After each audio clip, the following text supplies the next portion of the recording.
ஆன்மீக அருள் அன்பர்கள் அத்துணை பேருக்கும் வாசுகி மனோகரனின் அன்பான வணக்கங்கள். இன்றைய தினம் நல்ல ஒரு பதிவை பற்றி நாம் பார்க்க போகிறோம். வழிபாட்டு முறைகள் முழுமை பெற வேண்டுமென்றால் என்ன செய்ய வேண்டும் என்று நாம் சிந்திக்க இருக்கிறோம். ஒரு வழிபாடுன்னு சொன்னால் அதுக்கு நல்ல ஒரு தொடக்கம் இருக்கணும், நல்ல ஒரு முடிவு இருக்கணும். அதுதான் வழிபாடு. ஆனால் தீபம் இல்லாத வழிபாட்டிற்கு நல்ல தொடக்கமும் இல்லை, நல்ல முடிவும் இல்லை என்று சொல்கிறார்கள். அப்படி என்று சொன்னால் வழிபாட்டிலே எது மிகவும் முக்கியம் என்று கேட்டால் தீப வழிபாடு மிக மிக முக்கியம். தீபத்திலே இறைவனை ஆவாகனம் செய்து வழிபாடு செய்தால்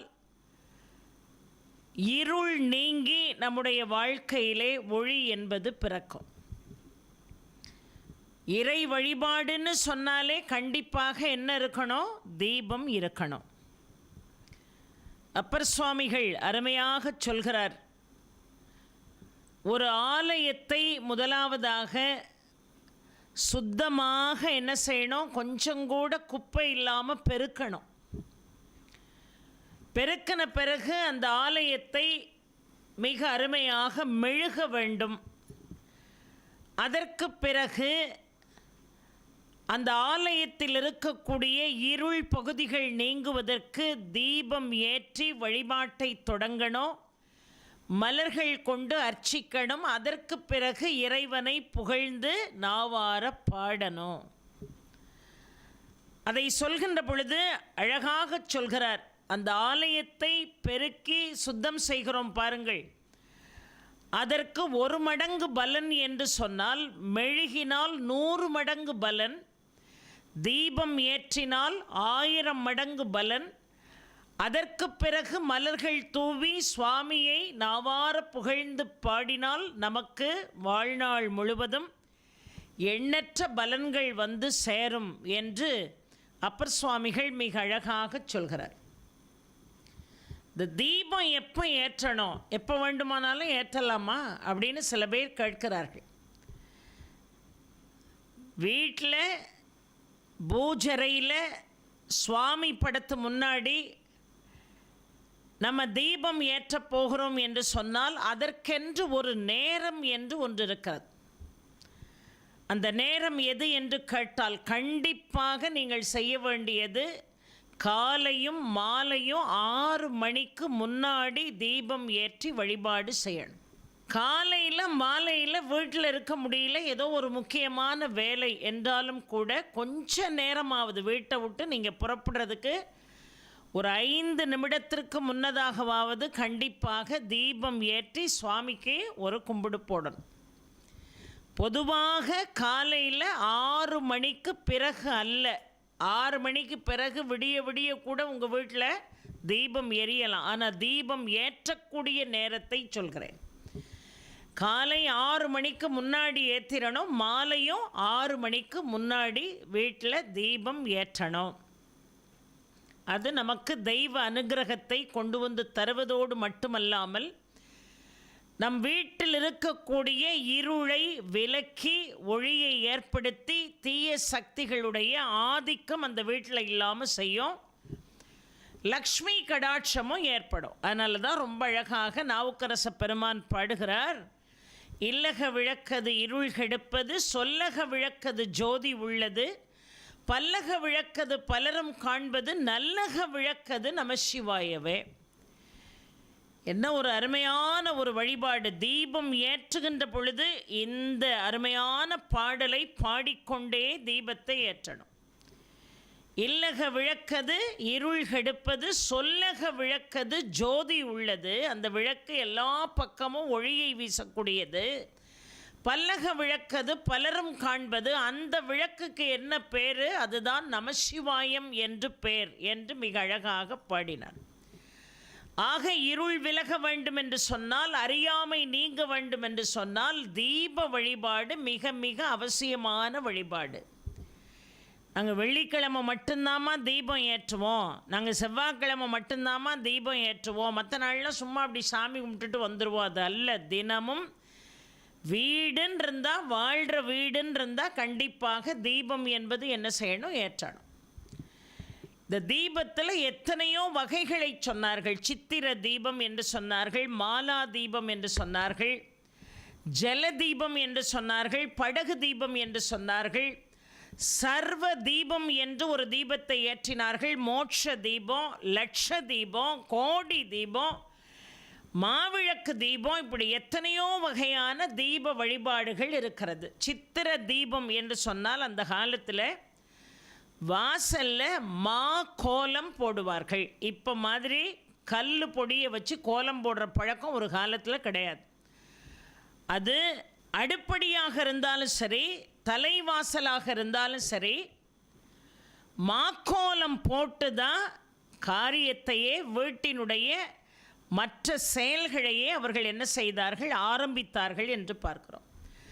ஆக மாக்கோலமிட்டு நடுவிலே ஒரு தீபம் ஏற்றினால் அந்த தீபத்தை சித்திர தீபம் என்று அழைத்தார்கள்.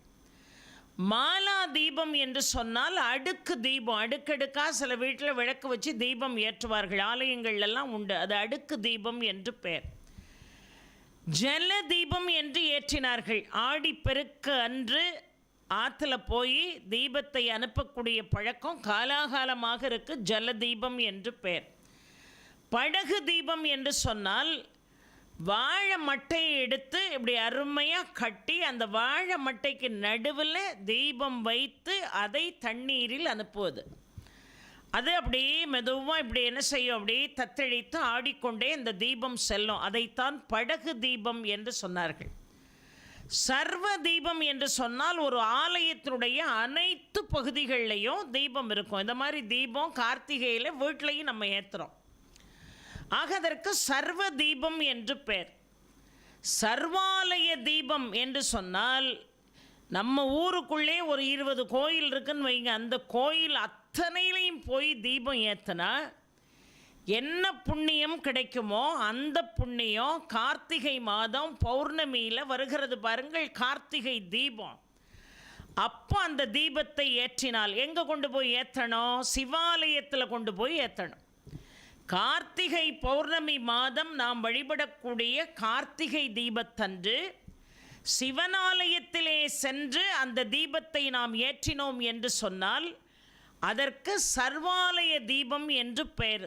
ஒரே ஒரு தீபம் சிவனுடைய ஆலயத்தில் கார்த்திகை தீபத்தன்று சென்று ஏற்றினால் சகல ஆலயங்களிலும் சகல மூர்த்திகளுடைய பாதங்களிலும் தீபம் வைத்து வழிபட்டதற்கு அது சமம் என்று சொன்னார்கள். அதை போல அகண்ட தீபம் விடிய விடிய ஆலயங்களில் என்ன செய்யும், அணையாத தீபம் எரிந்து கொண்டே இருக்கும். இன்னும் சொல்லப்போனால் மலை உச்சியில் பெரிய கொப்பரையில் எண்ணெய் நிரப்பி என்ன செய்வார்கள், தீபம் ஏற்றுவார்கள். அப்படி இல்லைன்னா கற்பூரம் போட்டு அதில் என்ன செய்வார்கள், தீபம் ஏற்றுவார்கள். அதை அகண்ட தீபம் என்று சொன்னார்கள். மலை உச்சியில் அதை ஏற்றுவார்கள். இந்த தீபத்தினுடைய சுடர், இந்த தீபம் ஏற்றுவதனுடைய சிறப்பு என்னன்னு சொன்னால், இந்த தீபத்தினுடைய சுடரில் யார் இருக்கிறான்னா மகாலட்சுமி இருக்கிறாள். அந்த தீபத்தினுடைய ஒளியில் யார் இருக்கிறா அப்படின்னு கேட்டால் சரஸ்வதி இருக்கிறாள். அந்த தீபத்தினுடைய வெப்பத்தில் யார் இருக்கான்னு கேட்டால் பார்வதி இருக்கிறாள். ஆக பார்வதி, லக்ஷ்மி, சரஸ்வதியினுடைய அம்சமாக இந்த தீபம் இருக்கிறது. அது மட்டுமல்ல, மும்மூர்த்திகளுடைய அம்சமாகவும் இந்த தீபம் இருக்கிறது என்று பார்க்கிறோம். விளக்க மும்மூர்த்திகளுடைய அம்சம் என்று சொல்கிறோம். அதனால தான் தீபம் ஏற்றுகின்ற பொழுதே மூலதோ பிரம்ம ரூபாய மத்தியதோ விஷ்ணு ரூபினே அக்ரத சிவ ரூபாய தீபராஜாய தே நமக என்று அழகாக சொன்னார்கள். அருணகிரிநாத சுவாமிகள் என்ன அழகாக தீபமங்கள ஜோதி நமோ நமக என்று அருமையாக பாடினார். வடலூர் ராமலிங்க சுவாமிகள் ஜோதி ஜோதி ஜோதி சுயம், ஜோதி ஜோதி ஜோதி பரம், ஜோதி ஜோதி ஜோதி அருள், ஜோதி ஜோதி ஜோதி சிவம் என்று மிக அருமையாக ராமலிங்க சுவாமிகள் பாடுகிறார். இன்றைக்கும் வடலூரிலே அந்த அணையாத தீபம் எரிந்து கொண்டே இருக்கிறது என்று பார்க்கிறோம். இறைவனுடைய அனுக்கிரகத்தை பெற்றவர்கள், சிவனுடைய அனுக்கிரகத்தை பெற்றவர்கள், இறைவனுடைய முழுமையான அருளை பெற்றவர்கள் எப்படியெல்லாம் தீபம் ஏற்றினார்கள் என்று நாம் பார்த்தா, நாம் வீட்டில் ஒழுங்காக இந்த தீபத்தையாவது ஏற்றணும் அப்படிங்கிற ஒரு ஆர்வம் நமக்குள்ளாக நிச்சயமாக வரும். நமி நந்தியடிகள் என்று ஒரு நாயனார், 63 நாயன்மார்கள் நமி நந்தியடிகள் என்கின்ற நாயனார் தண்ணீரில் தீபம் ஏற்றி சிவனை வழிபட்டார் என்று பார்க்கிறோம். சிவனுடைய அனுகிரகம் அவருக்கு எவ்வளவு இருந்திருந்தா தண்ணீரில் அந்த தீபம் எரிந்தது என்று பார்க்கிறோம். இதே ஒரு அற்புதத்தை யாரும் செய்தார், ராமலிங்க சுவாமிகளும் செய்தார். அதை போல கலியநாயனார் என்று 63 நாயன்மார்கள் ஒரு நாயனார், அவர் தன்னுடைய உதிரத்தையே என்ன செய்தார், எண்ணெயாக ஊற்ற முயன்றார் என்று பார்க்கிறோம்.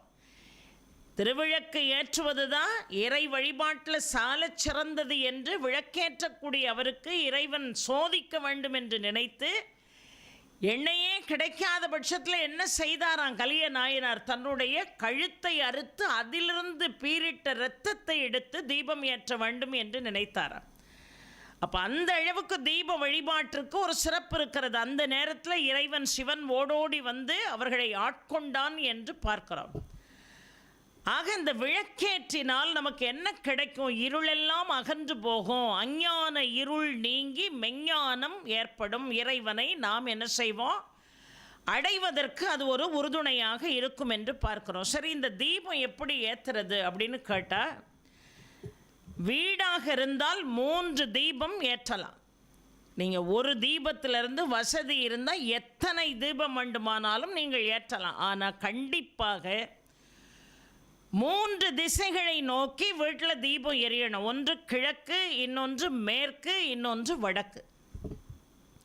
இந்த கிழக்கு என்பது நம்முடைய குடும்பத்தில் இருக்கக்கூடிய எல்லா துன்பங்களையும் நீக்கும், கிழக்கு நோக்கி எரியக்கூடிய தீபம்.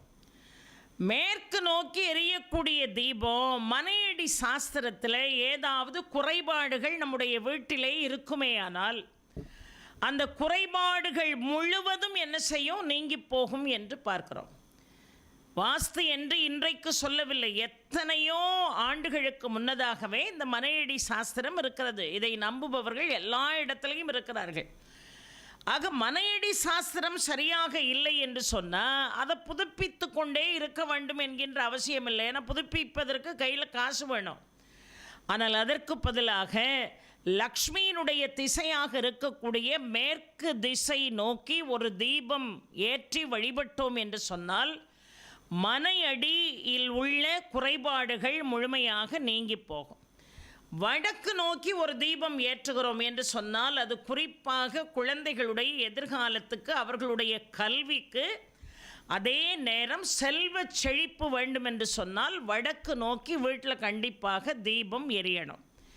இப்போது இந்த விளக்கு எப்பொழுதுமே பார்த்திங்கன்னா அது பெரிய தங்க விளக்காக கூட இருக்கலாம், இல்லை ஒரு சின்ன பித்தளை விளக்காக கூட இருக்கலாம். அந்த விளக்கு எப்பொழுதுமே தீபம் ஏற்றி அந்த தீபத்தில் இறைவனை வரவழைக்க போகிறோம். அப்போ அதற்குரிய உபகரணம் எவ்வளோ சுத்தமாக இருக்கணும், அது மிக மிக என்ன செய்யணும், சுத்தமாக இருக்கணும். சுத்தமாக இருப்பதோடு மட்டுமல்லாமல் நல்ல சந்தனம் குங்குமம் இட்டு அந்த தீபத்தை நாம் அலங்காரம் செய்யணும். மலர்களால் அந்த தீபத்தை, அந்த விளக்கை நாம் என்ன செய்யணும், அலங்காரம் செய்யணும். அந்த விளக்குக்குள்ளே ஒரு சின்ன பச்சை கற்பூரம், நெய்யோ நல்லெண்ணெயோ தேங்காய்யோ இழுப்பெண்ணெயோ என்ன எண்ணெய் ஏற்றுகிறீர்களோ அதில் ஒரு சின்ன துண்டு கற்பூரம் போடணும், ஒரு சின்ன துண்டு கற்கண்டு போடணும். போட்டு நல்லா கற்பூரத்தை கையில் தேய்த்து கொண்டு அதை எல்லா திரிகளையும் நல்லா ஒன்று போல் நீங்கள் என்ன செய்யணும், அதை ஏற்பாடு செய்து, ரெட்டை திரி தான் போடணும், ஒற்றை திரி போடக்கூடாது. நல்ல அந்த திரியை நீங்கள் முறுக்கி என்ன செய்யணும், தீபம் ஏற்றி நீங்கள் வழிபாடு செய்யணும். அதில் சரஸ்வதி இருக்கா, லக்ஷ்மி இருக்கா, பார்வதி இருக்கா, அதில் விஷ்ணு இருக்கார், அதில் பிரம்மா இருக்கார், சிவன் இருக்காருன்னு சொன்னால் அந்த பீடம் எப்படி இருக்கணும், மிகவும் பயபக்தியாக இந்த தீப வழிபாட்டை செய்யணும். அந்த விளக்கை ஒரு நாளும் டைரெக்டாக தரையில் வைக்கக்கூடாது, நிச்சயமாக அடியில் ஒரு தட்டு இருக்கணும். அப்படி தட்டு இல்லைன்னா ஒரு மனை போட்டு நீங்கள் என்ன செய்யணும், அந்த தீபத்தை ஏற்றி வைக்கணும். அந்த விளக்கை தூக்கி வச்சு தீபம் ஏற்றணும். பஞ்சு திரி தான் ரொம்ப சால சிறந்தது, எண்ணெய் வெளியே வழியாமல் இருக்கும். இந்த தீபம் ஏற்றிய பிறகு நல்லா கொஞ்சம் உள்வாங்கி வைத்து தீபம் ஏற்றணும். சில பேர் வெளியே வரைக்கும் இழுத்து வச்சு என்ன செய்வாங்க, எண்ணெய் சொட்டு சொட்டுன்னு அந்த விளக்கை சுற்றி எண்ணெயாக கிடக்கும். அப்போ நீங்கள் வச்சிருக்கக்கூடிய அந்த பூ அலங்காரங்கள் முழுவதும் எண்ணெயால் நனைந்து போய் இருக்கும். அது சரியல்ல. ஆக தீபம் ரொம்ப பெருசாக எரியணும், சுடர் விட்டுங்கிறது இல்லை. சின்னதாக எரிந்தால் கூட நல்ல அளவோடு பார்ப்பதற்கு அழகாக அது இருக்கணும். அதனால் உள் வாங்கி வெளியே எண்ணெய் கொட்டாமல் தீபம் ஏற்றணும். இன்னொன்று பஞ்சுத்திரி மிகச்சால சிறந்தது. அதை விட சில வர்ணங்கள் சில சுபிட்சங்களை நமக்கு கொண்டு வந்து சேர்க்கிறது என்று பார்க்குறோம். இப்போ மஞ்சள் நிறம், இந்த மஞ்சள் நிறத்தில் நமக்கு பஞ்சுத்திரி கிடைக்கிறது இல்லை, கிடைச்சா ரொம்ப சௌகரியம். ஆனால் மஞ்சள் நிறத்தில் பஞ்சுத்திரி கிடைக்கலன்னு சொன்னால் நூல் திரி நம்ம வாங்கி பயன்படுத்தலாம். ஆனால் மிக மிக முக்கியமான இந்த பூஜை பொருட்கள் விற்கக்கூடிய கடையில் பஞ்சு திரியிலே பல வண்ணத்திரிகள் எல்லாம் கிடைக்கிறது. அந்த மஞ்சள் திரி நீங்கள் அம்பாளுடைய கருணையை பெறுவதற்கு மஞ்சள் திரி போட்டு தீபம் ஏற்றணும். திருமண தடையாக இருக்கிறது என்று சொன்னால் சிவப்பு நிற திரி போட்டு நீங்கள் என்ன செய்யணும், தீபம் ஏற்றணும். வெள்ளருக்கு பட்டையில் திரி இருக்குது, அது கிடைச்சதுன்னா வாங்கி வீட்டில் தீபம் ஏற்றினீர்கள் என்று சொன்னால் வறுமை ஓடி போகும், செல்வம் கொழிக்கும். தாமரை தண்டு திரி எதற்காக என்று சொன்னால் தெய்வ குற்றம் நீக்குவதற்கு தாமரை தண்டு தீபம் ஏற்றி வழிபாடு செய்யணும். ஏன்னா நம்ம தெரிந்தோ தெரியாமலோ சில தவறுகளை நம்ம செய்வோம். நமக்கு முறையான ஆகம விதிகள் எல்லாம் தெரியாமல் சில காரியங்கள் நம்ம பண்ணிடலாம். அந்த தவறுகள் நீங்குவதற்காக தாமரை தண்டு திரி ஏற்றி நாம் வழிபாடு செய்யணும். அதனால தான் நம்முடைய அருளாளர்கள் எல்லாம் இந்த பிழை நீக்கணுங்கிறதுக்காகத்தான் பாடினார்கள். கல்லா பிழையும் கருதா பிழையும் கசிந்துருகி நில்லா பிழையும் நினையா பிழையும் நீ அஞ்செழுத்தை சொல்லா பிழையும் துதியா பிழையும் எல்லா பிழையும் பொறுத்து அருள்வாய் கச்சி ஏகம்பனே என்று பாடினார்களே. அந்த பிழையை போக்கிக் கொள்வதற்காக, பிழை பொறுத்து கொள்ள வேண்டும் என்பதற்காகத்தான் தாமரை தண்டு திரிய போட்டு நாம் வழிபாடு செய்தோம். அது தெய்வ குற்றத்தை நிச்சயமாக போக்கும். மீண்டும் ஒரு முறை உங்களுக்கு சொல்கிறேன். கிழக்கு பார்த்து ஒரு விளக்கு, மேற்கு பார்த்து ஒரு விளக்கு, வடக்கு பார்த்து ஒரு விளக்கு, எக்காரணம் கொண்டும் தெற்கு பார்த்து தீபம் ஏற்றக்கூடாது. சில பேருக்கு தெற்கு பார்த்த வாசல் இருக்கும் வீடு, அவர்கள் ஒரு விளக்கு கிழக்கு நோக்கி இருக்கணும், இன்னொரு விளக்கு மேற்கு நோக்கி இருக்கணும். இப்படி ஏற்றணும். இப்படி ஏற்றுவதற்கு பதிலாக அந்த தீபத்தை இப்படி ஏற்றணும். எல்லா திசைகளிலையும் சாமி படத்தை வைக்கலாம். ஆனால் தீபம் மட்டும் தெற்கு பார்த்து மட்டும் ஏற்ற வேண்டாம். மற்ற திசைகள் பார்த்து நீங்கள் என்ன செய்யலாம், தாராளமாக தீபம் ஏற்றலாம். இந்த தீபம் ஏற்றுறதுக்கு நல்லெண்ணெய், நம்முடைய தீமைகளை பூரா விளக்கிறோம் நல்லெண்ணெய் தீபம். நெய் தீபம் என்பது ஐஸ்வர்யத்தை ஏற்படுத்தி கொடுக்கும். இன்னும் சொல்லப்போனால் வேப்ப எண்ணெய் வாசலில் கொண்டு வந்து ஏற்றணும். சுவாமிக்கு ஏற்றக்கூடாது அந்த தீபம்.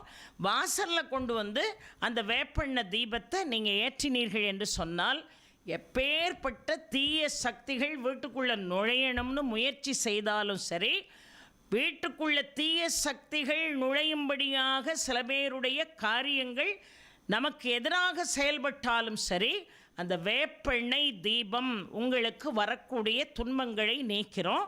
அதே போல் வீட்டு வாசலில் ஒரு பீடம் வச்சு, அதான் சொன்ன தட்டு வேணும், இல்லை ஒரு மனை போட்டு நீங்கள் விளக்கேற்ற வேண்டும். அதிலே வேப்ப எண்ணெய்க்கு இந்த பலன். அதே இது இலுப்பு எண்ணெய் கொண்டு ஏற்றினால் யாராலையும் உங்களை அசைக்க முடியாது.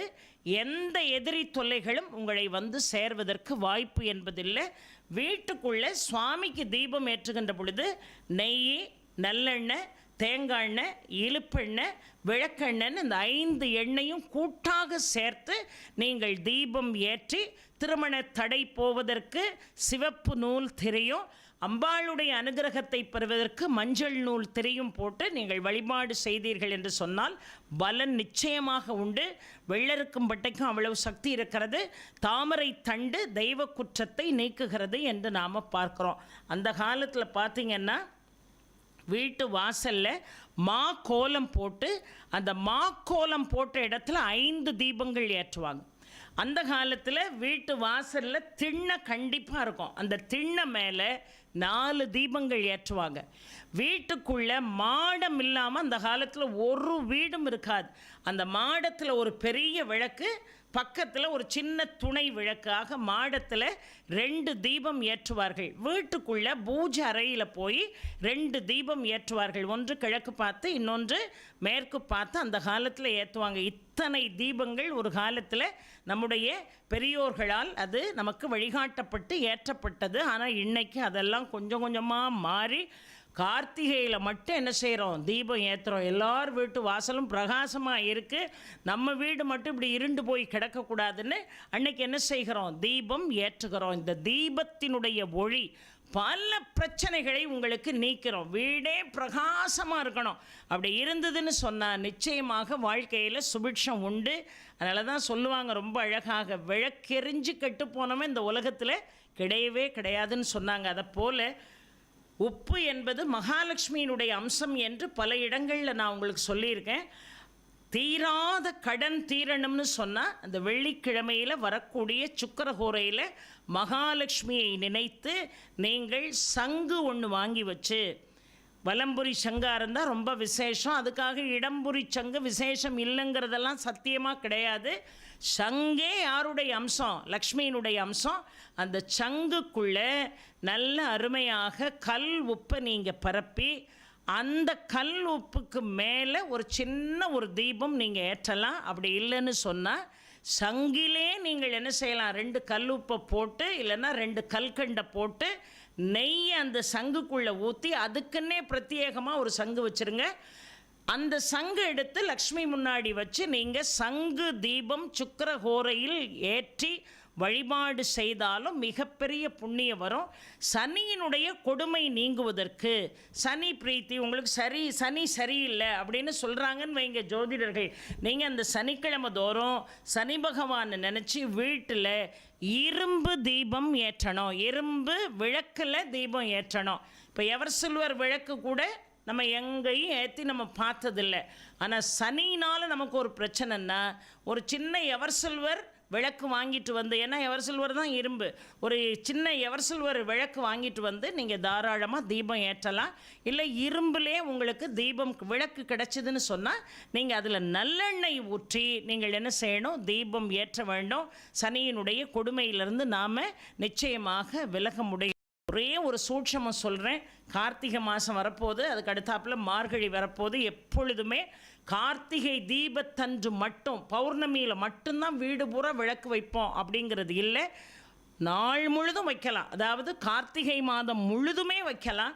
ஆனால் அவ்வளவு செலவழித்து வைக்க முடியாது அப்படின்னு சொன்னால் கூட 2 தீபங்கள் கண்டிப்பாக வீட்டு வாசலில் எரியணும். வீட்டு வாசலில் கார்த்திகை 30 நாளும் 2 தீபம் எரியணும். இன்றைக்கி அந்த தீபம் அணையாமல் இருக்கிறதுக்கெல்லாம் நமக்கு கூண்டெல்லாம் வந்திருக்கு கண்ணாடியில். அது 2 வாங்கி வச்சுக்கோங்க. 2 அருமையான எண்ணெய் கொஞ்சம் கூட பிடிக்கக்கூடிய அளவுக்கு நல்ல கொஞ்சம் பெரிய விளக்காக வாங்கி ரெட்டைத்திரி போட்டு வாசலில் தீபம் கார்த்திகை மாதம் முழுவதும் என்ன செய்யணும்? மாலை நேரத்தில் தீபம் ஏற்றணும். ஆனால் மார்கழி மாதம் பிறந்தது என்று சொன்னால் அதே போல் 2 தீபங்கள் காலையில் நேரத்தில் நீங்கள் ஏற்றணும். கார்த்திகை மாதம் முழுவதும் மாலை நேரத்தில் 2 விளக்குகள், மார்கழி மாதம் முழுவதும் காலை நேரத்தில் 2 விளக்குகள் ஏற்றணும். அந்த நேரம் ரொம்ப விசேஷமான மாதம், விசேஷமான நேரம். அதை போல் தினமுமே பிரதோஷ வேளையில் தீபம் ஏற்றுவது என்பது ரொம்ப ரொம்ப சிறந்த ஒரு விஷயம். அதனால தான் மொத்தத்தில் 6 மணிக்கு முன்னாடி தீபம் ஏற்றிருங்கன்னு சொல்கிறோம். அந்த 4:30லேருந்து 6 என்பது பிரதோஷ வேளை.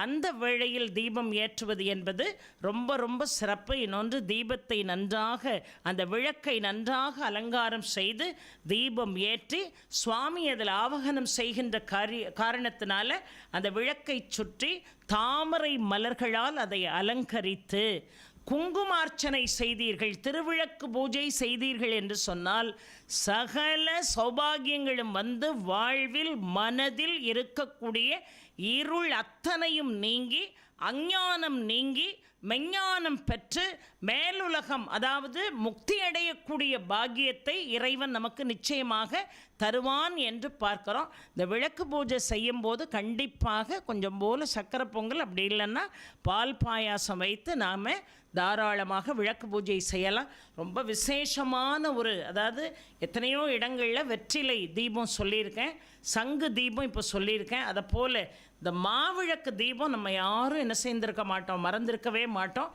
குறிப்பாக கார்த்திகை நட்சத்திரத்தன்று முருகனை நினைத்து இந்த மாவிளக்கு ஏற்றணும். என்ன செய்யணும்னா, நட்சத்திர கோலம், முருகன் படம் இப்படி இருக்குது அப்படின்னா நட்சத்திர கோலம் போட்டு, மிக அரிசி மாவால் தான், வேறு எதையும் வைத்தில்லை, நட்சத்திர கோலம் வரைந்து சுற்றிலும் அந்த கோலத்தை சுற்றி சரவண ஓம் சரவண பவ என்று எழுதி அந்த அரிசி மாவு கோலத்துக்கு மேலே ஒரு சின்ன இலை, நம்ம பூஜரை என்ன அளவு இருக்கோ அதுக்கு ஏற்றார் போல் ஒரு சின்ன வாழை இலை போட்டு அதுக்கு மேலே 2 மாவிளக்கு வைக்கணும். அந்த மாவிளக்கு எப்படி செய்யணும்னு உங்கள் எல்லாருக்கும் தெரியும். பச்சரிசி வெல்லம் கொஞ்சம் போல் சேர்த்து அந்த மாவிளக்கை ரொம்ப பக்குவமாக பண்ணுவாங்க. சில பேர் அந்த மாவிளக்கு தண்ணிக்கு பதிலாக இளநீர் ஊற்றி அதை என்ன செய்வார்கள், பிசைவார்கள். ரொம்ப பக்குவமாக பிசையணும். ரொம்ப தண்ணி ஆயிட்டாலும் உள்ளே ஊற்றின நெய் வெளியே வந்துடும். அதனால் நல்ல அருமையாக பக்குவமாக மாவிளக்கு செய்து நல்ல அந்த குழி நல்ல பெருசாக போட்டு அதில் நெய்யை உருக்கி ஆற வச்சு அதில் என்ன செய்யணும், ஊற்றணும். நெய் உருக்கி ஆற வச்சு ஊற்றி ரெட்டை திரி போட்டு நீங்கள் முருகன் முன்னாடி ஏற்றி அந்த விளக்கை சுற்றி செவ்வரளி பூக்களால் நீங்கள் அலங்காரம் செய்து முருகனுக்குரிய மந்திரத்தை சொல்லி வழிபட்டால், முருகனுக்கு மாவிளக்கு ஏற்றி கார்த்திகை நட்சத்திரத்தன்று வழிபட்டாலும் நம்முடைய வாழ்க்கையில் பல சுபிட்சங்களும் மகிழ்ச்சியும் இன்பமும் வந்து சேரும். அஞ்ஞானமும் துன்பமும் முழுமையாக நம்மை விட்டு விலகி போவதற்கு இந்த தீப வழிபாடு என்பது மிக மிகச் சிறந்தது. ஒன்று சொல்கிறேன், இந்த தீபம் ஏற்றி அந்த தீபம் ஏற்றி முடிஞ்சு விளக்கு முடிஞ்சு சாமியெல்லாம் கும்பிட்ட பிறகு அந்த தீபத்தை மலையேற்றணும்னு சொல்லுவாங்க, அந்த தீபத்தை சாந்தப்படுத்தணும்னு சொல்லுவாங்க, அந்த விளக்கை குளிர வைக்கணும் அப்படின்னு சொல்லுவாங்க. அது கூட பூவை வைத்து தான் அந்த காலத்தில் குளிர வைத்தார்கள். பாலை வைத்து அதை கொஞ்சம் எடுத்து ஒரு பாத்திரத்தில் கொஞ்சம் போல் பாலை நினச்சி அந்த விளக்கு தீபத்தை, விளக்கில் இருக்கக்கூடிய அந்த திரியை குளிர வைத்தார்கள். அந்த திரியை குளிர வைக்கிறது மட்டும் இல்லை, அதை எப்படி குளிர வைக்கணும்னு கூட நம்முடைய முன்னோர்கள் சொல்லி கொடுத்தாங்க. இப்போல்லாம் ஒரு சின்ன ஒரு பித்தளையிலையோ செம்பிலையோ ஒரு சின்ன கம்பி மாதிரி இருக்குது, அதை வச்சு நீங்கள் தீபத்தை குளிர வைக்கணும்னு சொன்னால் கூட அது மேலே தட்டி அந்த தீபத்தை அணைய வைக்கக்கூடாது. மாறாக முன்னாடி இருந்து அதை பின்னுக்கு இழுக்கணும். அந்த திரியை விளக்கினுடைய நுனி பகுதியிலிருந்து அதை பின்னுக்கு இழுத்து அந்த எண்ணெயோடு நீங்கள் அதை குளிர்வித்தீர்கள் என்று சொன்னால் உங்கள் வாழ்க்கையும் நிச்சயமாக குளிர்விக்கப்படும் என்பதில் எந்த விதமான சந்தேகமும் இல்லை. எல்லாமே நமக்கு தெரிஞ்ச விஷயங்களாக இருந்தால் கூட அதை மீண்டும் நாம் ஞாபகப்படுத்துகின்ற பொழுது இதில் எதிலெல்லாம் நாம் நன்மையாக செய்திருக்கிறோம், எதெல்லாம் நாம் தீமையாக செஞ்சுருக்கோம், எதெல்லாம் நமக்கு தெரிஞ்சிருக்கு, எதெல்லாம் நமக்கு தெரியலை அப்படிங்கிற விஷயங்கள் நமக்கு மீண்டும் ஒரு முறை யாராவது சொல்லி மனதில் ஆழமாக பதிந்தால் அந்த காரியத்தை மிக கச்சிதமாக செய்து முடிப்போம் என்பதற்காகத்தான் இந்த பதிவு. ஆக எத்தனை இருந்தாலும் தீபம் இல்லை என்று சொன்னால் தீபம் இல்லாத வழிபாட்டிற்கு தொடக்கமும் இல்லை, தீபம் இல்லாத வழிபாட்டிற்கு முடிவும் இல்லை. ஆக வெற்றிலை தீபம் ஏற்ற வேண்டும் என்று நினைப்பவர்கள் வெற்றிலை தீபம் ஏற்றலாம், சங்கு தீபம் ஏற்ற வேண்டும் என்று நினைப்பவர்கள் சங்கு தீபம் ஏற்றலாம், மாவிளக்கு தீபம் ஏற்ற வேண்டும் என்று நினைப்பவர்கள் மாவிளக்கு தீபம் ஏற்றலாம். அம்மா கோயிலில் எல்லாருமா சேர்ந்து லட்ச தீபம் ஏற்ற போகிறோம், ரொம்ப சந்தோஷம். கோடி தீபம் ஏற்ற போகிறோம், ரொம்ப சந்தோஷம். சித்திர தீபம், ஜல தீபம், படகு தீபம், மோட்ச தீபம் என்று ஒன்றை சொல்வார்கள். அந்த மோட்ச தீபம் என்னன்னா, நம்முடைய முன்னோர்கள் கரசேர வேண்டும் என்பதற்காக, இறைவனுடைய திருவடியை சென்று சேர வேண்டும் என்பதற்காக ஆலயத்தினுடைய கோபுரத்தில் ஏற்றக்கூடிய தீபம்தான் அந்த மோட்ச தீபம் என்று சொல்வார்கள். யமனுடைய ஆலயமாக விளங்கக்கூடிய ஸ்ரீவாஞ்சியம் என்று சொல்வார்களே, அந்த ஆலயத்தில் கூட கோபுரத்தில் மிக அழகாக அந்த மோட்ச தீபம் ஏற்றுகிறார்கள். நம்முடைய முன்னோர்கள் கரை சேர வேண்டும் என்பதற்காக நினைத்து ஏற்றக்கூடிய அற்புதமான தீபம் அந்த மோட்ச தீபம்.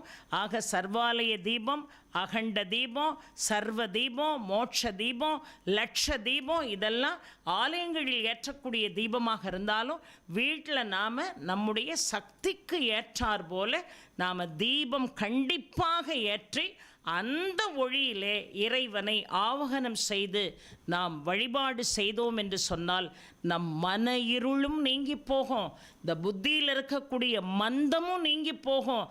அந்த ஒளி தெளிவான சிந்தனையை நமக்கு கொடுத்து இறைவன் தன்னோடு நம்மை இணைத்து கொள்வான் என்று பார்க்கிறோம். ஏனென்று சொன்னால் தீப வழிபாடே இந்த ஜீவாத்மா பரமாத்மாவோடு சென்று ஐக்கியமாக வேண்டும் என்பதனுடைய தத்துவம் தான் இந்த தீப வழிபாடு.